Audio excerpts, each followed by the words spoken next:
কে আপনি? গালাগাল দিচ্ছেন কেন? তখনই ওপাশ থেকে মেসেজ আসে।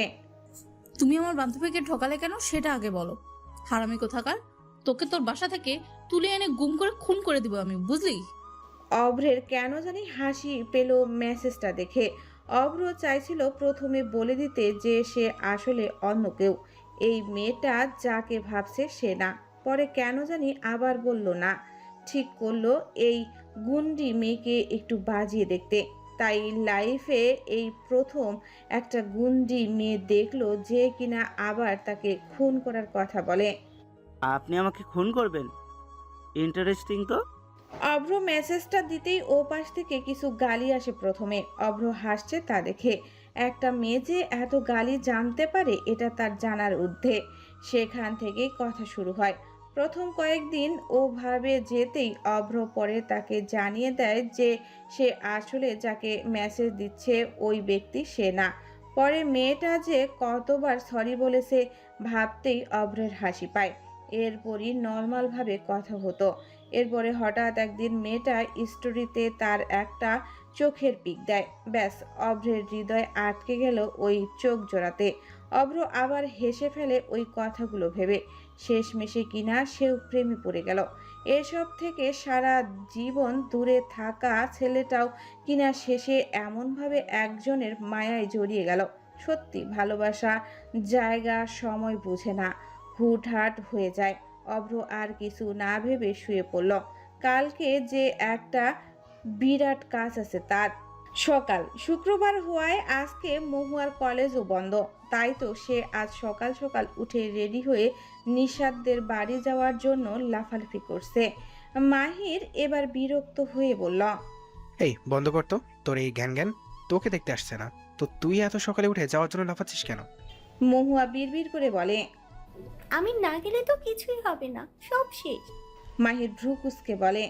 কিছু বললি নাকি? মহুয়া তৎক্ষণাৎ বলে, আরে না না, কি বলবো, তুমি আমাকে একটু তোমার বাইকটা দিয়ে পৌঁছে দিয়ে আসো না, এমন করো কেন? মাহির আবার ফোনে মনোযোগ দিয়ে বলে, কি ব্যাপার বলতো? যে মেয়েকে ছুটির দিনেও 10টা বাজলেও ডেকে তোলা যায় না, সে কিনা আজ 8টা বাজে উঠে রেডি হয়ে গেছে। স্ট্রেঞ্জ। এই রাখো তো তোমার স্ট্রেঞ্জ ফ্রেঞ্জ, আমাকে দিয়ে আসবে কিনা বলো, তা না হলে বাবাকে বলছি। ঠিক 30 সেকেন্ড সময় দিলাম, বাইকের ওখানে হাজির হবি, তা না হলে থাক। মহুয়া দাঁত বের করে হেসে বলে। বাবার নাম বলায় ভয় পেয়ে গেলে নাকি ভাইয়া? মাহির সরু চোখে তাকাতেই মহুয়া চুপ হয়ে গেল। তারপরও দৌড়ে গিয়ে বাইকের পাশে দাঁড়ায়। মাহির মহুয়াকে বাইকে করে নিশাদদের বাড়ি দিয়ে আসে। মিনা বেগম তো কোন সকালেই চলে গিয়েছে। মাহিরেরও একটু কাজ থাকায় সে দুপুরে যাবে। মহুয়াকে নামিয়ে দিয়ে ও হসপিটালের উদ্দেশ্যে রওনা দেয়। মাহির বাইক চালিয়ে আসছিল, হঠাৎই তার বাইকের সামনে একটা অষ্টদশী কন্যা এসে পড়ে। মাহির তৎক্ষণাৎ ব্রেক কষায়, তাল সামলাতে না পেরে পড়ে যায়। মেয়েটাও পড়ে যায়। মাহিরের মাথাটা গরম হয়ে যায়। সে উঠে দেখে মেয়েটা তখনও পড়ে রয়েছে। মানুষজনও জড়ো হয়ে গিয়েছে। মাহির মাথা থেকে হেলমেটটা খুলে রাখে। মেয়েটাকে কিছু বলতে যাবে তার আগেই মেয়ে ভ্যা ভ্যা করে কান্না করে দেয়। মাহিরের মাথাটা আরও গরম হয়ে যায়। একে তো তার বাইকের সামনে এসে একটা বড় অ্যাক্সিডেন্ট ঘটাতে যাচ্ছিল, এখন আবার কাঁদছে। তার তো ইচ্ছে করছে চাপড়ে সিধে করে দিতে। মাহির রেগে বলে, এই মেয়ে, চোখ কোথায় রেখে আটো? হ্যাঁ, চোখ না চুলা যে আমার বাইকের সামনে এসে পড়লে? Do you have any idea কত বড় একটা অ্যাক্সিডেন্ট হতে পারতো? ননসেন্স একটা। মেয়েটা আরও জোরে জোরে কাঁদতে শুরু করে। মাহির এবার এক ধমক দেয়। এই চুপ, একদম চুপ। আর একবার এভাবে ভ্যাবা করলে কানে নিচে দিব একটা, বেয়াদব কোথাকার। মেয়েটা তখনও নিচের দিকে তাকিয়ে নিজের পাটা ধরে কাঁদছিল, হাতও ছিলে গিয়েছে।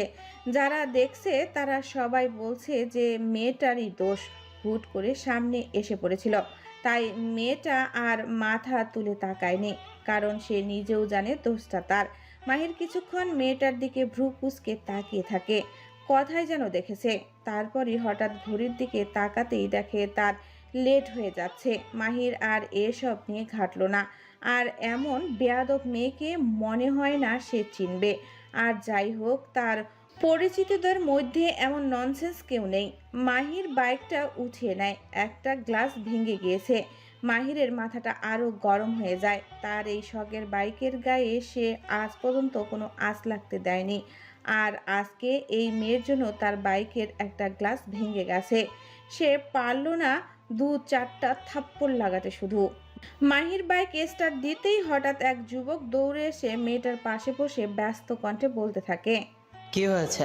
ঠিক আছিস? বারবার বারণ করেছিলাম দৌড় দিস না। না তুই দৌড় দিতি আর না কুকুরটা তোর পেছনে পড়তো। কোনো কথাই তো শুনিস না। দেখলি তো এখন কি হলো?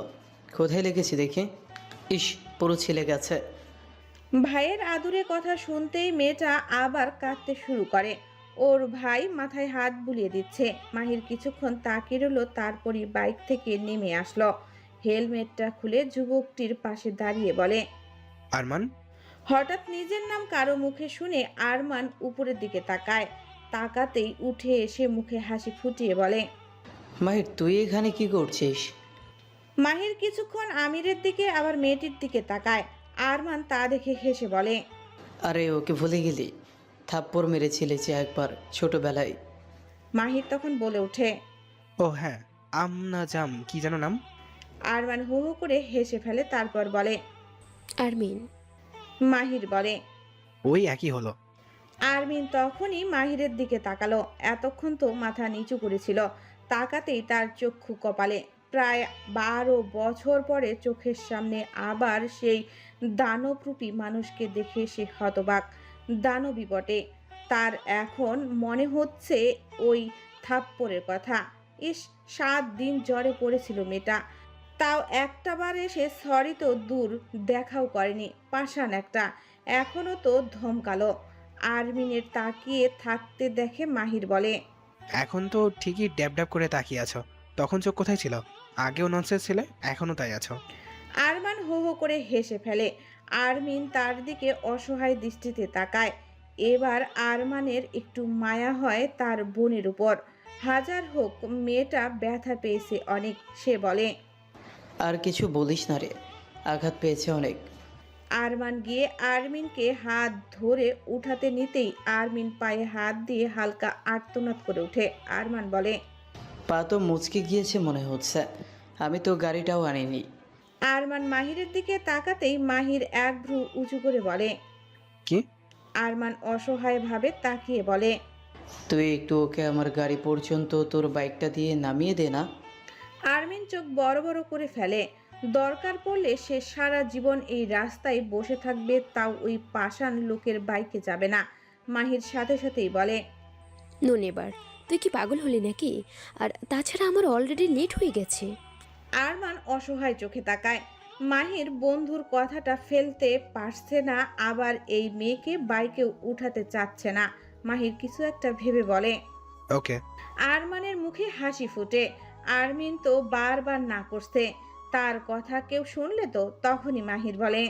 তুই ওকে তোর গাড়ি পর্যন্ত আমার বাইকটা দিয়ে পৌঁছে দিয়ে আবার আমার বাইকটা দিয়ে যা, তাহলেই তো হলো। আরমান সেটা শুনে একটা হতাশার নিঃশ্বাস ছাড়ে, আর আরমিন নিশ্চিন্তে। তারপরে মাহিরের কাঁধে হাত দিয়ে বলে। তোর বউটা অনেক লাকি হবে রে, তুই যে পরিমাণে লয়াল রে ভাই। বন্ধুর বোন মানে তো। কিছু একটা মনে হতেই আরমান থেমে যায়। তারপরে খুক খুক করে কেসে বলে। দে বাইকের চাবিটা দে। মাহির চাবিটা দিয়ে দেয়। আরমান আরমিনকে কোলে করে এনে বাইকে বসিয়ে নিজে বসে স্টার্ট দেয়। তারপরই মাহির বলে ওঠে। তুই বাইকটা নিয়ে যা, আমার অনেকটা লেট হয়ে গেছে, আমি একটা রিক্সা নিয়ে চলে যাব। আরমানও আর কিছু বলল না। মাহির কিছুক্ষণের মধ্যেই একটা রিক্সা পেয়ে যায়, তারপর সেও চলে যায়। ও আপু, তোমার কি মুড অফ নাকি গো? ওই মহু এবার নিশাদের হাত ধরে ঝাঁকি দেয়। নিশাদ যেন অন্য মনস্কে ছিল পুরো। ও বলে ওঠে। ডাকছিলে? মহুয়া অবাক হওয়ার ভঙ্গিতে বলে। ওমা, এতক্ষণ যে এত কিছু বললাম, কিছুই শোনোনি? আপু, কি হয়েছে বলো তো তোমার? বাই এনি চান্স তোমার কি বাংলা সিনেমার মতো ইমোশনাল ব্ল্যাকমেল করে বিয়েতে রাজি করিয়েছে? বলো না। নিশাদ এবার হেসে ফেলে। খানিকটা এমনই বটে, তবে ইমোশনাল ব্ল্যাকমেল না, বিশ্বাসের মর্যাদা, বাবার মান সম্মান, আর তার চেয়েও বড় কথা যে মানুষটার জন্য বিয়েটা ভাঙ্গার ট্রাই করবে সেই তো এখন অন্য কারো প্রণয়ের আসক্ত। নিশাদ তাচ্ছিলের হাসি হাসলো। সত্যি সে বোকা, 4 বছরও একটা মানুষকে চিনতে পারল না সে। মহুয়া এবার সিরিয়াস হয়ে বলে, তোমার কি বিয়েতে মত নেই আপু? না থাকলে নিশাত ওকে থামিয়ে ওর গাল হালকা চেপে বলে, খুব পেকেছিস তাই না? বাংলা সিনেমা দেখিস না তো? জীবনটা কোনো সিনেমা নয়, বুঝলি? মহুয়া গালে হাত দিয়ে বিড়বিড় করে বলে, সিনেমাই বটে, যা যা হচ্ছে সিনেমার চেয়ে কম নাকি? কিছু বলছিস নাকি? মহুয়া মাথা দুদিকে নেড়ে না জানায়। নিশাত তখন বলে, আমাদের জীবনটা অনেক অদ্ভুত, তাই না রে মুহু? মহুয়া কিছু না বোঝায় বলল। মানে? নিশাত বিছানার পাশের জানালার গ্রিলে হেলান দিয়ে আকাশের দিকে তাকিয়ে বলে, এই যে কিছু মানুষ আমাদের বাঁচতে শিখিয়ে নিজেরাই আবার পুড়িয়ে শেষ করে দিয়ে যায়। এমনভাবে পোড়ায় যে তার আর অবশিষ্ট কোনো অংশও থাকে না, যা নিয়ে সে আবার বাঁচার স্বপ্ন দেখবে। তারা যেন হঠাৎ আমাদের জীবনে আগমন ঘটায়, তেমন হঠাৎই আবার একদিন হারিয়ে যায়। এভাবে মাঝপথে হারিয়ে যাওয়ার কারণ কি কেউ জানে? আমিও জানতে চাই সেই কারণ।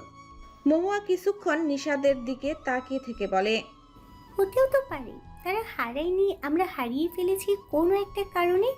নিশাত মহুয়ার দিকে তাকিয়ে কিছু একটা বলতে যাবে, তখনই নিশাতের মা তাড়া দিয়ে বলে, এখনো গোসলে যাসনি? তোকে না বলেছি তাড়াতাড়ি গোসল করে চুল শুকিয়ে রাখবি, যা তাড়াতাড়ি। নিশাত আর কিছু বলতে পারল না। মহুয়ার কথার মানেটাও বুঝলো না। আবার ভাবলো সারা দিন মুভি টুভি দেখে হয়তো কোনো ডায়লগই বলছে। নিশাত আর ভাবলো না এ নিয়ে। সে গোসলে চলে যায়। মহুয়া বিছানায় হেলান দিয়ে বসে ফোন নিয়ে একজনকে মেসেজ দেয়। ওপাশ থেকেও মেসেজ আসে। মেসেজটা দেখে মহুয়া মুচকি হাসে। আজকে কল করবেন না প্লিজ। হঠাৎ জান্নাতের নাম্বার থেকে এই মেসেজ দেখে আদনানের ভ্রু যুগল কুঁচকে আসে। সে সাথে সাথে মেসেজ পাঠায়। কেন? জান্নাত আবার মেসেজ পাঠায়। আমার কাজিনকে দেখতে আসবে, একটু ব্যস্ত থাকবো। আদনান শোয়া থেকে উঠে বসে আর মেসেজ না দিয়ে সোজা কল দেয়। ব্রেকফাস্ট করে এসে একটু শরীরটা এলিয়ে দিয়েছিল। গতকাল বৃহস্পতিবার থাকায় সে আড্ডা মহলেই ছিল। জান্নাত কলটা রিসিভ করতেই আদনান বলতে থাকে, তোমার কাজিনকে দেখতে আসবে মানে? আর কেমন কাজিন? আর তোমাকে সেজন্য কল করব না কেন? তোমার কাজিনকে দেখতে আসবে তাতে তোমার কি? তুমি তো আর সব কাজ করবে না, বড়রা তো আছেই। তোমার আবার কিসের কাজ? হ্যালো জান্নাত। বলেন, থামলেন কেন? আপনিই বলেন, আমি আর কি বলবো। আদনান একটু থতমত খেয়ে যায়। আসলেই তো সে নিজেই তো তখন থেকে বলে চলছে। সে একটু কেসে বলে, মানে হঠাৎ কল করতে মানা করলে তো, তাই আর কি। জান্নাত ওকে থামিয়ে বলে, তাই আর কি, নিজেই সব নিজের মতো করে গুছিয়ে বলা শুরু করছেন। আদনান আর কিছু না বলায় জান্নাত বলে, আমার ফুফাতো বোনকে দেখতে আসবে, তাই আমি ওখানেই যাব এখন। আপনি কল করলে কথা বলতে পারবো না, সবাই থাকবে। আদনান বলে, দেখতে তো আসবে, তো তুমি গিয়ে কি করবে? মেবি আজকে আংটিও পরিয়ে দিয়ে যাবে, বুঝতেই পারছেন, যেতেই হবে। আদনান হতাশার সুরে বলল, ও যাও। এই ওয়েট, তোমার বাবার বোন আছে? জান্নাত বিরক্ত হয়ে বলে, না না না, বোন নেই তো, আমার ফুপিরা আকাশ থেকে পড়ছে। আদনান প্রথমে ও বলে তারপরই আবার অসহায়ের সুরে বলে, এভাবে বলো কেন? আমি তো ব্যাস এমনি। আচ্ছা বাদ দাও, কখন উঠেছো? জান্নাত নিজের পার্সটা হাতে নিতে নিতে উত্তর দেয়, 9টা বাজে। আপনি? আদনান ফাজলামো করে বলে, বাবা, ম্যাডামের আজকে এত আগেই সকাল হয়ে গেছে। ভালো ভালো। জান্নাত হই হই করে বলে, এই কি বলেন আপনি? আমি কি সকালে উঠি না নাকি? উপস, সরি, ভুল হয়ে গেছে ম্যাডাম, ক্ষমা করেন এই অবুজকে। জান্নাত পরক্ষণেই হেসে ফেলল, তারপরই বলে, এবারের মতো ক্ষমা করলাম আপনাকে, আমি আবার একটু দয়ালু কি না? আদনান তৎক্ষণাৎ বলে, একটু দয়ালু মানে? আপনি তো দয়ার সাগর, ধন্যবাদ আপনাকে। জান্নাত এবার হো হো করে হেসে ফেলে। আদনান বুকের বাঁ পাশে হাত দিয়ে বলল, এভাবে হাসবেন না ম্যাডাম, আপনার এই হাসির শব্দ যে একজনের হৃদয়ে তুমুল ঝড় তুলে দেয়। জান্নাত একটু লজ্জা পায়, তারপরই তারা দেখিয়ে বলে, আচ্ছা, আমাকে বেরোতে হবে এখন। বলেই কলটা কেটে দিল। ফোনটার দিকে তাকে মুস্কি হেসে বলে পাগল লোক। তারপরই বেরিয়ে পড়ে। আদনান মুস্কি হেসে বলে, এই এতটুকু কথা শুনেই লজ্জা পেয়ে গেলে? বিয়ের পর তো তোমাকে আর খুঁজেই পাওয়া যাবে না মনে হয়। বলেই আদনান হু করে হাসতে লাগলো। দুপুর হয়ে গিয়েছে, সবাই এখন যেন আরো ব্যস্ত হয়ে পড়েছে। ওরা প্রায় চলে এসেছে।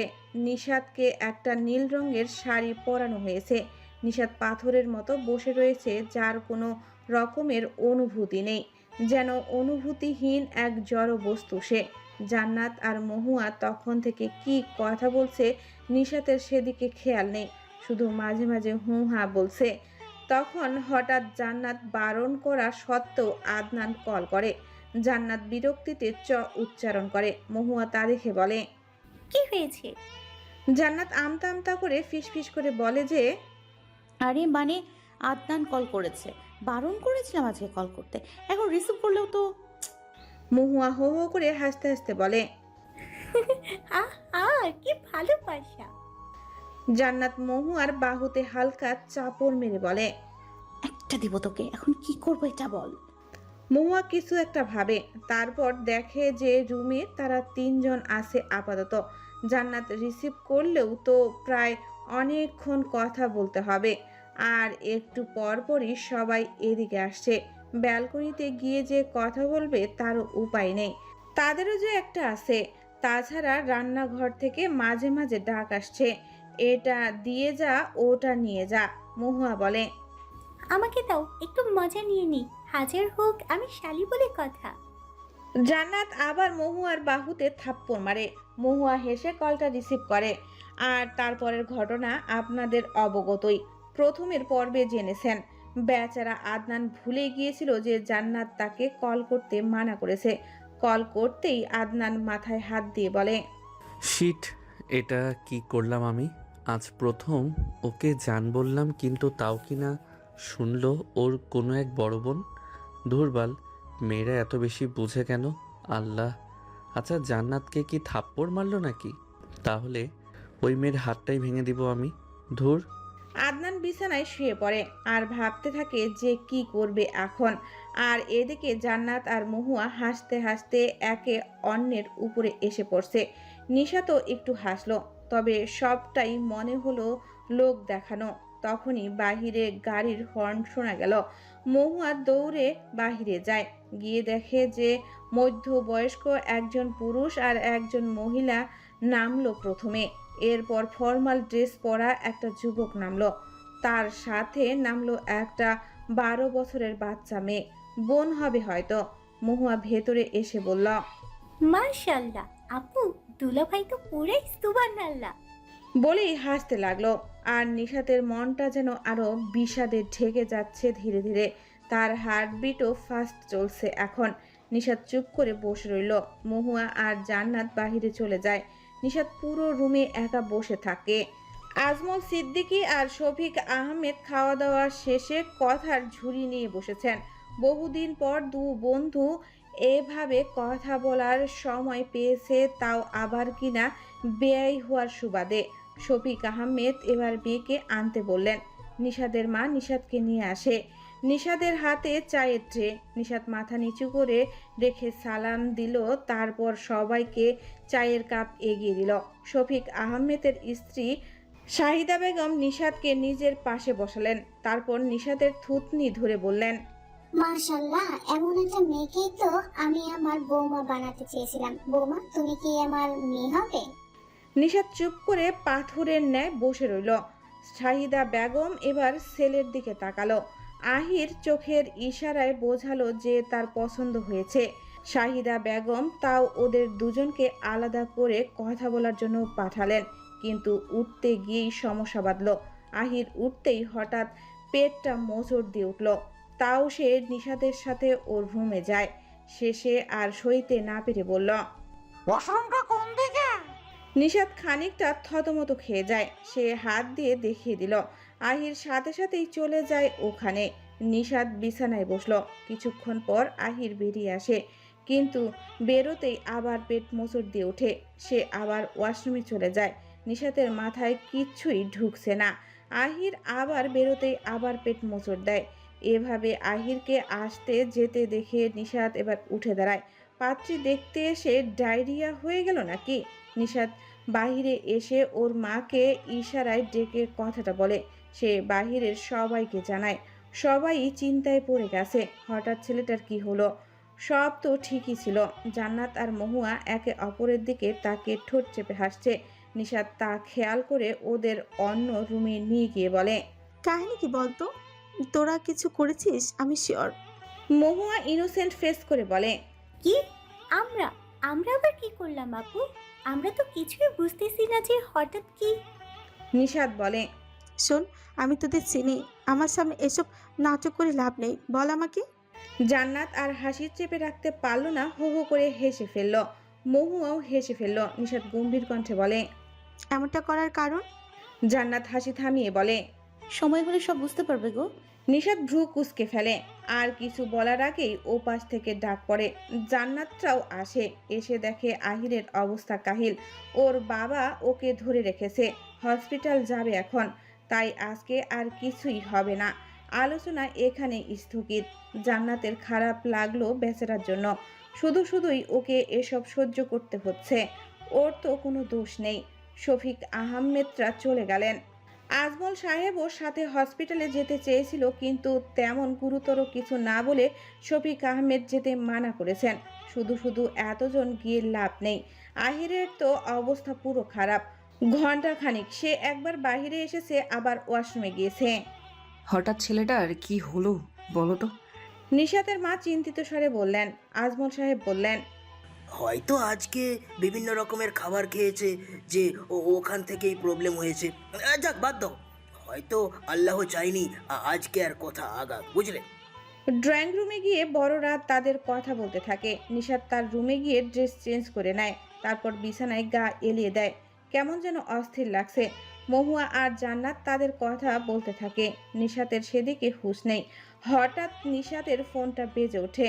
নিশাতের তাও যেন খেয়াল নেই। জান্নাত নিশাতকে ধাক্কা দিয়ে বলে, আপু ফোন বাজছে তোমার। নিশাত ফোনটা হাতে নিতেই দেখে তানজিৎ নামটা জলজল করছে। নিশাত কেটে দেয়, আবার বাজে। এভাবে অনবরত বাজায়। নিশাত শেষে রিসিভ করবে বলে ডিসাইড করে। সে কোনো কিছু বলার আগেই ওপাশ থেকে বলে, আপনি কি তানজিৎ সানাওয়াজের ওয়াইফ বলছেন? নিশাত শোয়া থেকে উঠে বসে। ভয়েসটা তো তানজিতের না, আর এই প্রশ্নই বা কেন করছে? নিশাতের ভয় বেড়ে যায়। সে তৎক্ষণাৎ বলে, জি বলছি, কিন্তু আপনি কি? আর তানজিৎ কোথায়? লোকটি বলে যে, আমি হসপিটাল থেকে বলছি। অ্যাকচুয়ালি ওনার একটা কার অ্যাক্সিডেন্ট হয়েছে, আর দুর্ভাগ্যক্রমে আমরা তাকে বাঁচাতে পারিনি। You are sorry. আপনি প্লিজ হসপিটালে এসে ডেড বডিটা নিয়ে যাবেন। নিশাতের হাত থেকে ফোনটা পড়ে যায়। চোখ টলমল করছে। জান্নাত আর মহুয়া একে অপরের দিকে তাকায়। ওদের কিছু জিজ্ঞাসা করার সুযোগ না দিয়ে নিশাত বেরিয়ে যায়। মুখে শুধু একটা কথাই বিড়বিড় করছে যে, কিচ্ছু হয়নি তানজিদের, কিচ্ছু না। নিশাতের পেছন থেকে কতবার ডাকলো, কিন্তু নিশাতের কানে যেন তা পৌঁছায়নি। সে দৌড়ে বেরিয়ে যায়। রাস্তায় রিকশার জন্য অপেক্ষা না করে হেঁটেই চলছে। হঠাৎ একটা কালো রঙের গাড়ি এসে থামে তার সামনে। নিশাত দাঁড়িয়ে পড়ে। কিছু কালো মুখোশ পরা লোক তাকে টেনে হিঁচড়ে গাড়িতে তুলে নেয়। নিশাত চিৎকার করছে, কিন্তু কোনো মানুষই যেন সাহায্যের জন্য এলো না। নিশাতের তানজিদের বলা কথাগুলো মনে পড়ে। তানজিদ তাকে এজন্যই বেরোতে বারণ করেছিল। নিশাত চেঁচাতে থাকে, তাই লোকগুলো একটা রুমালে ক্লোরোফর্ম নিয়ে নিশাতের মুখে চেপে ধরতেই সে অচেতন হয়ে পড়ে। অন্ধকার রুমে একটা লোক রকিং চেয়ারে বসেছিল। সেই মুহূর্তে একজন এসে বলল, বস, দুবাইয়ের মাফিয়া লিডার আমাদের সাথে ডিলটা ক্যান্সেল করে দিয়েছে। এর আগের বার এই লসটা হয়, সে আমাদের সাথে আর ডিল করতে রাজি না। লোকটা রকিং চেয়ার দোলাতে থাকে। চারিদিকে পিনপতন নীরবতা বিরাজ করছে। কিছু বলতে না দেখে লোকটা আবার বলে, বস, এখন আর কিছু বলতে না দিয়ে ওই ব্যক্তি হঠাৎ জোরে জোরে হাসতে থাকে। লোকটা হতবাক হয়ে যায়। এই ডিলটা ক্যান্সেল হলে তাদের 80 কোটি টাকা লস হয়ে যাবে। রকিং চেয়ার দোলাতে দোলাতে লোকটি বলে, খেলা ঘুরবে এবার, নতুন নিয়মে খেলা হবে এবার, যার প্রতিটি ধাপে আমি জিতবো। হ্যাঁ আমি। বলে আবার হাসতে লাগলো। নিশাতের জ্ঞান ফিরতেই সে নিজেকে একটা রুমের বিছানায় আবিষ্কার করলো। মাথা ধরে উঠে বসে বোঝার ট্রাই করে সে কথায়। পুরো রুম অন্ধকার। কিছুক্ষণ মাথাটা ধরে বসে রইল। তারপর ঘটনাগুলো মনে পড়তেই সে উঠে দাঁড়ায়। লাইটের সুইচ খোঁজার ট্রাই করে, কিন্তু ব্যর্থ হয়। তানজিদের কথা মনে আসতেই নিশাদের চোখ থেকে পানি পড়তে লাগলো। সে অনেক কষ্টে দরজার কাছে যায়, কিন্তু দরজা বাহির থেকে অফ। সে কিছুক্ষণ ধাক্কায়, কিন্তু কেউ আসে না। শেষে ফ্লোরে বসে পড়ে সে। তানজিদের কথা ভীষণ মনে হচ্ছে এখন তার। সে যে ভালোবাসে তানজিদকে, তা তো আর মানা করতে পারবে না। কিছুক্ষণ পর হঠাৎ দরজা খোলার শব্দ হতেই নিশাত উঠে দাঁড়ায়। একজন ব্যক্তি ভেতরে এসে আবার দরজাটা লাগিয়ে দিল। নিশাত দূরে সরে যায়। লোকটা এসে লাইট অন করতেই নিশাতের চোখে হাত দিয়ে ফেলে। এতক্ষণ অন্ধকারে ছিল, তাই হঠাৎ আলোর রশ্মি চোখে পড়তেই চোখ ধরে নেয়। ধীরে ধীরে চোখে থেকে হাত সরায়। সামনে দাঁড়ানো ব্যক্তিকে দেখে তার চক্ষু কপালে। সে কি ঠিক দেখছে? মেয়েটা আমার কোথায় গেল রে? এখনো আসছে না। তখন এত করে ডাকলাম, শুনলই না। জান্নাত বলে, টেনশন করো না ফুপি, আপু হয়তো কোনো কাজে গেছে, হঠাৎ ফোন পেয়েই ছুটে গেল, মেবি কোনো ইম্পর্টেন্ট কাজ। আজমল সাহেব বললেন, ফোনটাও তো নিয়ে যায়নি যে জিজ্ঞাসা করব কোথায় আছে। মেয়েটা মাঝে মাঝে এমন টেনশনে ফেলে দেয় না। হঠাৎ মহুয়া এসে বলে, খালামণি টেনশন করো না, মাঝুর নিশাত আপু কল করেছিল। সবাই মহুয়ার দিকে তাকায়। মহুয়া বলে, আপুর আজকে গ্রুপ স্টাডি করছে, কি একটা প্রজেক্ট আছে সামনে শুনলাম। আজকে আর বাসায় ফিরবে না, রাতে ফেরাটা সুবিধারও না, তাই আর কি। আজমল সাহেব বলে, কোনো বান্ধবীর বাসায় গিয়েছে, ওর নাম্বারটা দাও তো মা। মহুয়া বলে যে, ফোনটা মাত্র অফ হয়ে গেল আঙ্কেল, অন হলে আমি পাঠিয়ে দিব নে। নিশাতের মা বলে, আর পাঠানো লাগবে না রে, নিশ্চয়ই মারিয়ার বাসায় গিয়েছে। এর আগেও তোরা একসাথে গ্রুপ স্টাডি করেছে। মহুয়া বলল, ঠিক আছে। জান্নাত মহুয়ার দিকে ইশারায় বোঝায় কি হয়েছে। মহুয়া চোখের ইশারায় সব ঠিক আছে বলে জানায়। জান্নাত স্বস্তির নিঃশ্বাস ছাড়ে। নিশাতের মুখ থেকে অস্পষ্ট স্বর ভেসে এলো, তানজিদ। তানজিদ ওর দিকে শান্ত দৃষ্টি নিক্ষেপ করে রেখেছে। নিশাত দৌড়ে গিয়ে ওকে জড়িয়ে ধরল। পরপরই কান্না জুড়ে দেয়। তানজিদ ওকে কিছু বলে না, এমনকি সে জড়িয়েও ধরে না। নিশাত কাঁদতে কাঁদতে বলে, আমি আমি জানতাম তোমার কিছু হয়নি, আমি জানতাম। তানজিদ নিশাতকে নিজের থেকে ছাড়িয়ে নেয়। নিশাত তানজিদের গালে হাত দিতে নিলে তানজিদ হাতটা ধরে শান্ত কণ্ঠে বলে, আমাকে ভালো লাগছে না আর, তাই না? ডিভোর্স চাও তো তুমি, তাই না? নিশাত থমকে গেল কথাগুলো শুনে। সে তো ক্ষণিকের জন্য এসব ভুলেই গিয়েছিল। তানজিদের থেকে নিজের হাত ছাড়িয়ে 2 কদম পিছিয়ে যায়। তারপর তানজিদের দিকে তাকিয়ে রাগী কণ্ঠে বলে, আমাকে এখানে আপনি এনেছেন, তার মানে এসবের মানে কি তানজিদ? তানজিদ হেসে বলে, ওহ, আবার আপনি করে বলছো? নিশাত রাগী কণ্ঠে বলে, আপনাকে যা জিজ্ঞেস করছি তার উত্তর দিন। তানজিদ শুধু হ্যাঁ বলল। নিশাত বলে, কেন? আমার বউ, আমার যখন ইচ্ছা যা খুশি করতে পারি। ও, এখন আবার স্বামীর অধিকার ফলাবেন নাকি? এর জন্যই তুলে আনছেন মেবি। কেন আপনার গার্ল? নিশাত এতটুকু বলেই থেমে যায়। তানজিদ ধ্রুকুসকে বলে, আমার গার্ল মানে? পুরো কথা বলো।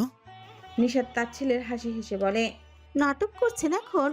যাই হোক, ওইসব কথায় আমি যেতে চাই না। আপনার লাইফ আপনার বিষয়, আপনি আমাকে তুলে আনছেন কেন? একবার বলেছি আমি, এক কথা বারবার বলি না আমি। যেতে দিন আমাকে। যদি না দেই? আমার বিয়ে ঠিক হয়েছে, তাই আর আপনি এসব কাজ করে বিব্রত করবেন না। তানজিদ এবার নিশাতের মুখে চেপে ধরে বলে, খুব শখ না বিয়ে করার? তো সাহস দেখো, আমি অবাক হয়ে যাচ্ছি। কি বলেছিলি, যেন ডিভোর্স চাই, তাই না? তোর কি মনে হয় আমি তোকে এত ইজিলি যেতে দেব? বিয়ে করা বউ তুই আমার চেয়ে ভালো কাউকে পেয়েছিস নিশ্চয়ই, তাই না? তোদের মতন মেয়েদেরকে আমার আগে চেনা উচিত ছিল। শেষের কথাটা নিশাতের মান সম্মানে লাগে। তার মতো মেয়ে বলতে তানজিদ কি বোঝালো? একে নিজে প্রথমে নিশাতকে ঠকালো, এখন আবার সব দোষ নিশাতকে দিচ্ছে। তানজিদ নিশাতকে বিছানায় ছুঁড়ে মারে। তারপর নিজের শার্টের বোতাম খুলতে খুলতে বলল, আজকে তোকে এমন শিক্ষা দিব, জীবনে ডিভোর্সের নাম উচ্চারণ করতেই তোরা আত্মা কাঁপবে। আমাকে কি অন্য সব ছেলেদের মতন পেয়েছিস যে বলবি ডিভোর্স দেব, ফ্যামিলি থেকে মানবে না, আর আমিও দিয়ে দিব? আজকে তুই দেখ যে আমি তোর কি অবস্থা করি। বলতে বলতে তানজিৎ শার্টটা খুলে মেঝেতে ফেলে দেয়। নিশাত হতভম্ব হয়ে যায় নিজের প্রিয় মানুষের এমন আচরণে। তানজিৎ কি তবে জোর জবরদস্তি করবে? নিশাত কি তবে সত্যি ভুল মানুষকে ভালোবাসলো? নিশাত পেছনে যেতে থাকে। তানজিৎ ওর দিকে এগিয়ে ওর হাত দুটো মাথার উপরে ঠেকিয়ে তার এক হাত দিয়ে ধরে। তারপর ফিসফিস করে ওর মুখের একদম সামনে গিয়ে বলে,